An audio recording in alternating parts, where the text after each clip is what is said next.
This channel does not promote any violent, harmful, or illegal activities. All content provided by this channel is meant for an educational purpose only.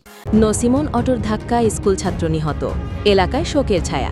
বিস্তারিত থাকছে টিভি9 বাংলায় সিরাজগঞ্জ প্রতিনিধি মোহাম্মদ ফারুক আহমেদের পাঠানো প্রতিবেদনে। সিরাজগঞ্জের সলঙ্গায় অটো ও নসিমনের ধাক্কায় এক স্কুল ছাত্রের মর্মান্তিক মৃত্যু হয়েছে।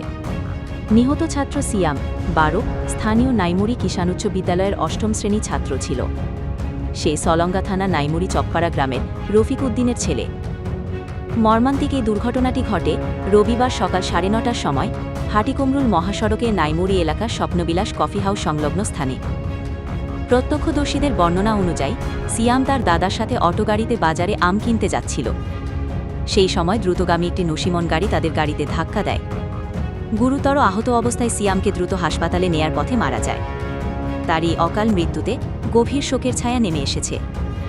স্থানীয় মানুষজন তার পরিবারকে সান্ত্বনা দেওয়ার চেষ্টা করছে।